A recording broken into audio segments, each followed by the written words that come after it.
right, we can wave. Hello. We don't have our full crew, but we have a partial crew. We're excited to be here. This is Tuesday, March 17th. Happy St. Patrick's Day, which is kind of exciting. Oh, and I had my little St. Patrick's Day. This is my name, my leprechaun name, and it is Adorable McCool. So if anyone wants to know theirs, I'm willing to share because I have a whole sheet here. But we can Hey, share that out. that's really fun. I posted that on my page today. Mine was what is mine? Uh it's Patty McGolden Smile. Oh, okay. This one says you're jolly. What month, Jen, are you born? Uh well, it would be February is my birth and then last name Paulman, so it's So Patty. this one has the first initial Oh, of that's your first first. Oh, name. it's been jolly. So it's your jolly McDoodle. Oh, that's different. Okay. That's Different. different than They're what all I different. Yeah. We had some fun with that today with little kiddos. All right. So I'm going to highlight my workspace and then we'll get started. All right. So this was the layout I created, and this was a Noreen Smith layout. I will just say that I did steal this from her, so I scrap lifted it. But I learned a lot, so I wanted to share it with you guys. And I think you'll like it. It's going to be, I would call one cut wonder, whatever you want to call it. We have two base pages. That's the bluish green that you see as the background here. That's my base page. And then we're going to cut one designer sheet you need for cutting. It's a bit of a busy pattern. It's an all over pattern though, nothing directional, although you could do this directional. So if you need to know directional, just let me know when we cut. But we're doing just two straight cuts.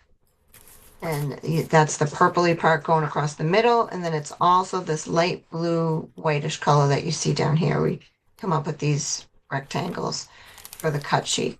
What's extra is this mat that you see around this 4x6. That's extra. That's a piece of cardstock. That's deep orchid cardstock. And then I elevated the layout from what I put online. And that's just adding the border up top and down below. If you'd like to make that this border, I used a border maker cartridge. I used vintage posts. This is one of the newest ones. And it is stays attached on the paper. And basically you just want a 4-inch by 12-inch strip of cardstock. So I'm going to use that deep orchid again, and I'll cut that. If we have a 4-inch piece by 12-inch, we'll be able to take that strip and I'll show you how to make these four borders, quick borders. And what else? You need your 12-inch trimmer, repositionable tape. This is a super old, this is called the double heart. This is like one of the first, actually, it's the second punch that CM came out with, those double punches. So it's pretty old. I wish I knew what year, actually. I could look that up. But this is a fun one. I just pulled it out of my old punches just to make these shamrocks real quick that you see here and here. So for tonight, I'm going to be cutting. This is from the Your Own Way tonal pack, and there's a designer pack. Actually, this one's from the designer pack. But the tonal pack, there's actually good stuff in there too. The designer pack has paper that's a little bit more busy. And I think for my base pages, I'm going to have, this is my base page, my two base pages, and then this will be my cut sheet, the same one. This will be real simple cutting. And then I'm going to use that deep orchid. There's also a plum cardstock, just so you can see the difference. The plum is a little bit lighter, and see the deep orchid is darker. And those two cardstocks are available. See them, they're really pretty with this collection. So we can get started cutting. Grab your 12-inch trimmer. I think if I used, what else did I use? Oh, I guess that's it. Oh, the other thing I did use is I don't know if any of you have that peel and stick tape. Yeah. They have this, they call it place and peel tape now that they sell, and there's two widths. It's this tape actually is really neat. It's not just you could use it as decorative on your page. However, this is meant to be used as tape that you can peel and lift again and again. So it's what I've noticed is it's a lot like that painter's tape, you know, has a very light adhesive. So it's not going to pull up any colors or anything off your decorative paper. So it's really great for just a quick placement of something. And I'm going to show you how we're going to use this when we make the border with that 4-inch piece of paper. So I did use that as well. So if you have that, it's fun to test that out too and see how it works. All right, so my two base pages are put away.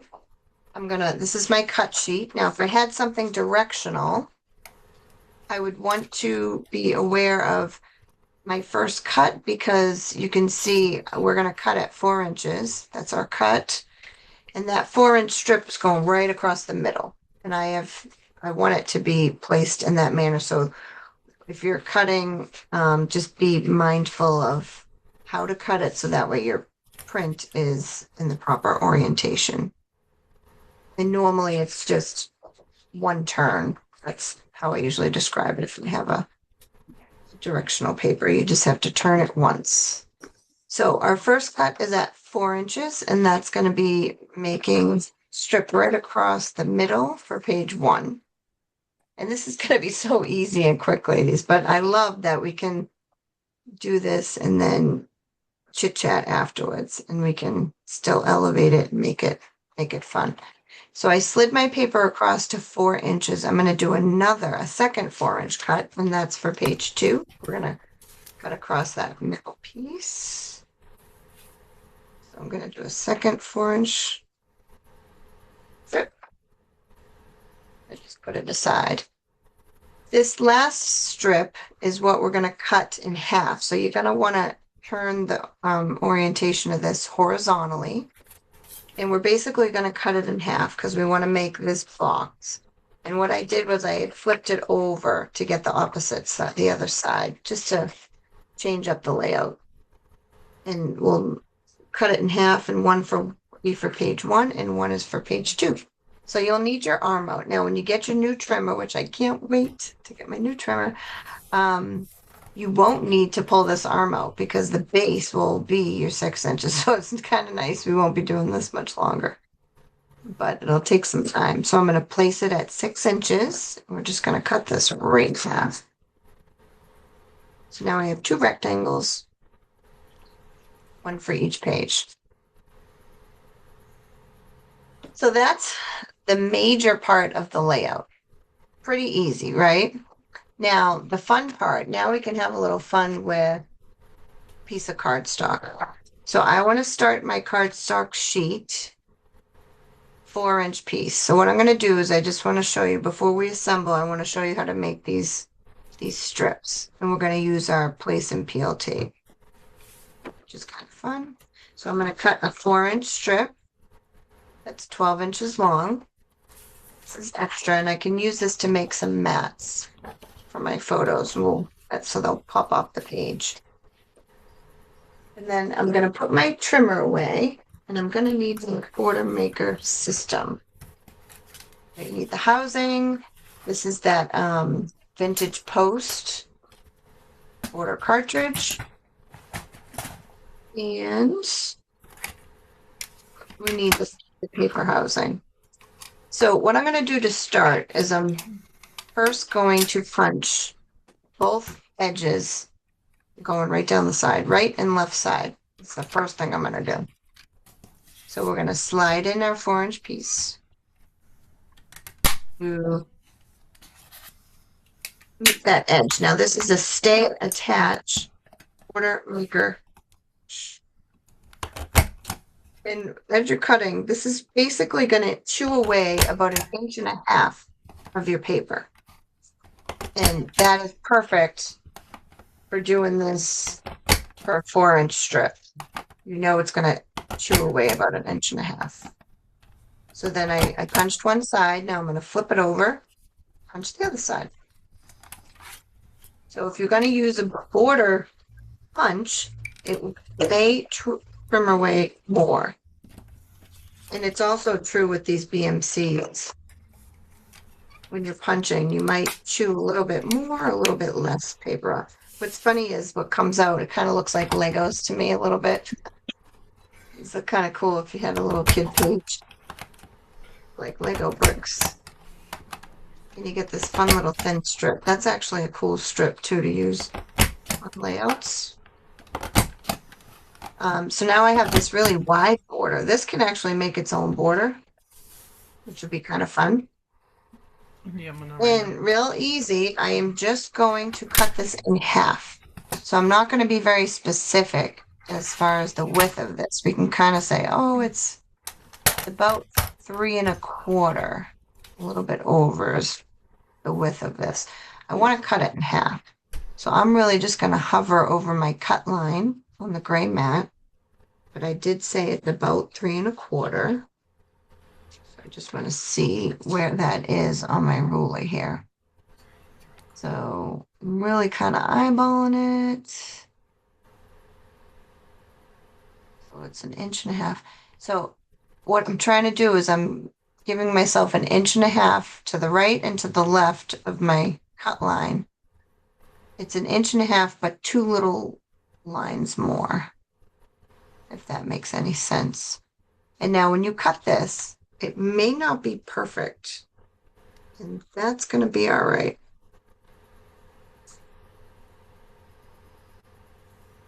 It's not perfect, that's okay. So what we're going to do is we're going to put one aside, and you've probably already figured this out. I know I have all these seasoned croppers here.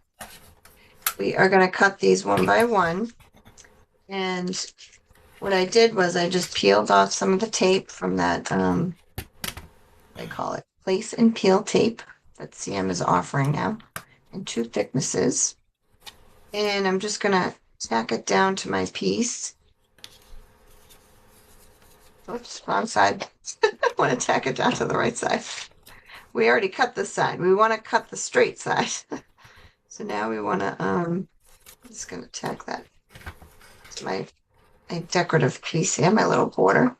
And then I'm going to place it in my housing unit, not housing unit, in my little paper guide. This is lined up in the paper tray. And then when I have it in the right spot, then I'm going to push it down. But basically, it's stuck right on the base here. And then I'll move my little paper tray away, and then we'll punch. And as you might realize, as we punch this, we're going to have to cut this maybe in half, which is okay. You know, we're going to be able to do it. It is quite thin. If we don't have the tape, we can use a Post-it, right? That trick? Yeah, use a Post-it. Thank you for saying that, Nancy. Yeah, that's what I was always using in the past, was just a Post-it note, just to tack it down. But this is actually even better because they're thinner and you don't have to actually punch into them, which is kind of nice. I do like this tape, actually. It's funny how they come up with these little tools. You're like, damn, I don't think I'd need that, but I think I want that now. Yeah. Right? And then we're going to cut this in half. But I'm going to wait before I cut that in half because I want to cut it together with my other one. So, and I'll tell you why in a second. So again, we're going to just line this up in that paper tray.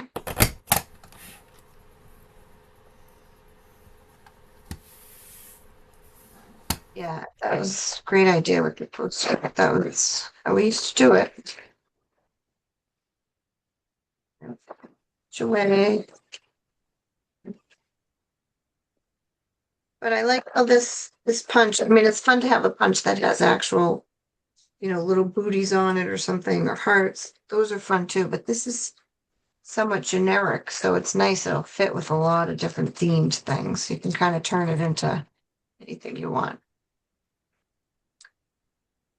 This could go for any season, anything. Now, what I'm going to do is I'm going to stack these. And you might notice they might not be exactly perfect, and that's okay. But what's important is when you go to cut it, you just cut them stacked. And you want to cut them stacked because when they cut, you're going to instantly have two equal parts because they're stacked. So again, I'm going to hover over my cut line. I think I determined these are what, 1 and a quarter with a little tick mark. So 1 and a quarter on either side. It might not be perfect. That's okay. I'm not going to fret about not being perfect.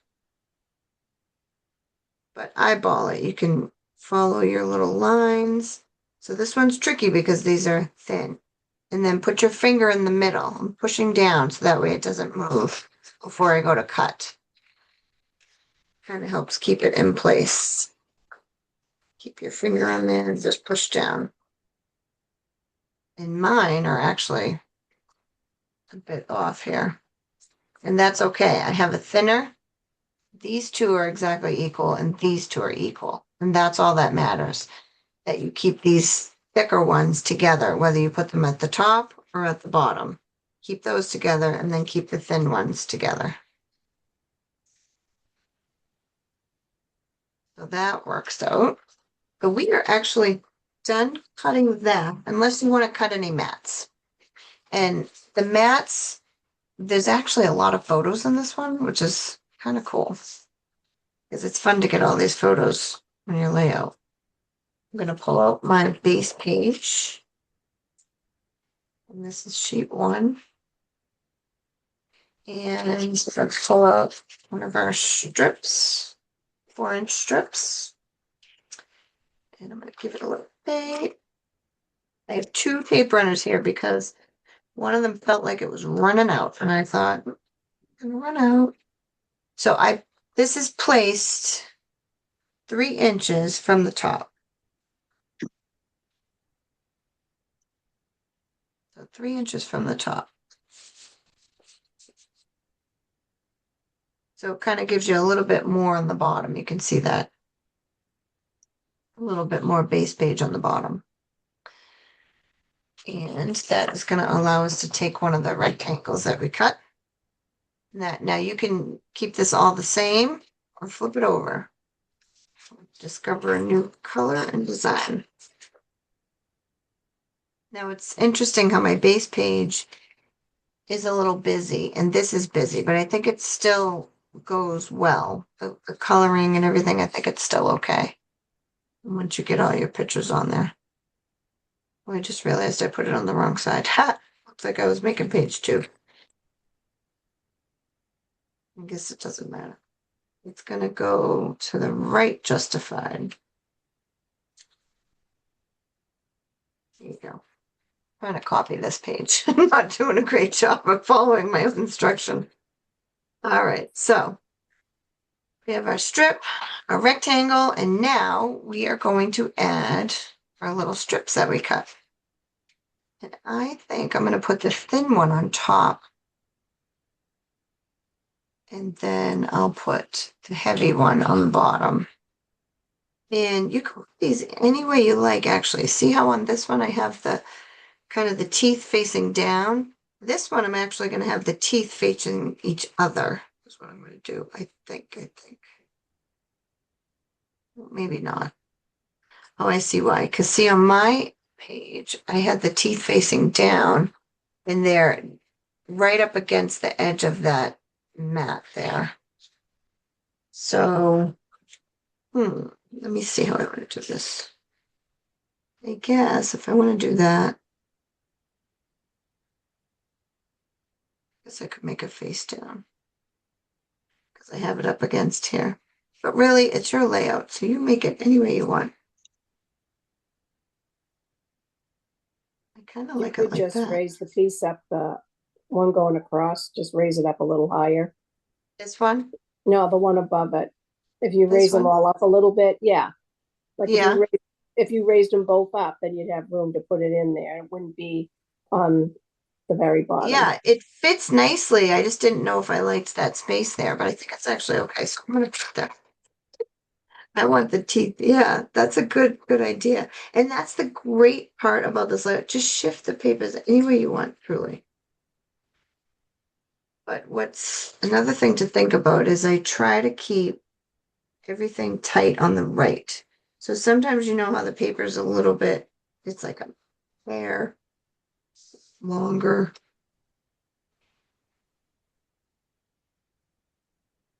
So what I mean is this tiny little white bit hanging out here.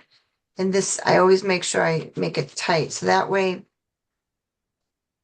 when you're looking at the two pages in the middle where your eye is, or maybe goes initially, is going to be all tight. Where something out on the outer edge, you might not focus in on.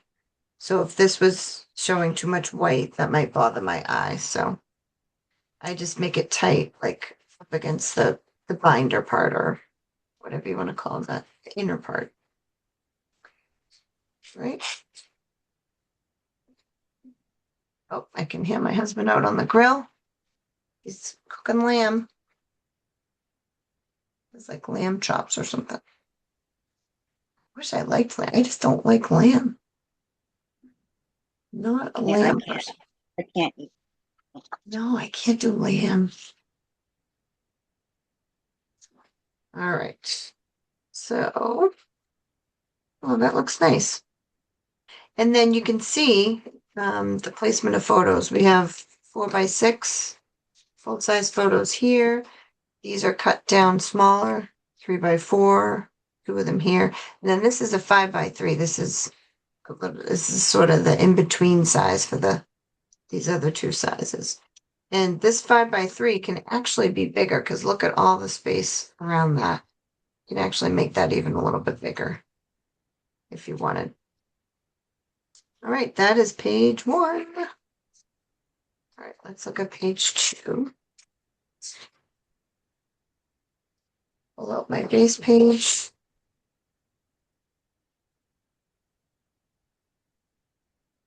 You guys are probably already done ahead of me. Again, it's 3. Check this down. 3 inches from the top.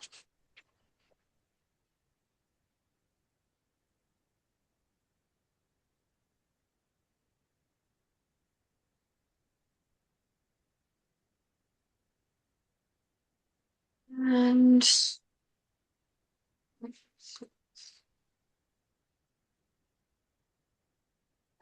rectangle.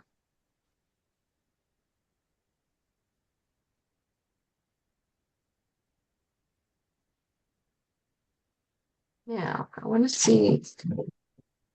Now, I need to look at the page 1 that I just created because I like to look at them together so that way everything matches up. Just that it lines up. And that's super important to know where I put these strips. Make sure the thick one goes on the bottom and the thin one goes up top.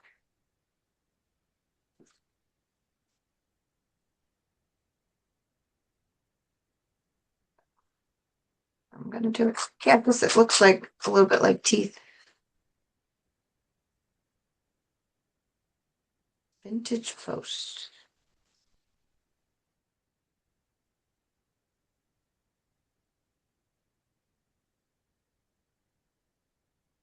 And then if that white on the edge, that little bit peeking out, I can just crop down this whole page just by that like millimeter if that really bothers my eye. All right, perfect. Now, a phrase that I learned today, which I thought was really interesting, is that this is with respect to your embellishments. And this is just how I was always taught, was that when we make our triangle, so you'd have on the left-hand side, right-hand side, and then probably something down here over in this area to make a triangle. That's visually pleasing to your eye.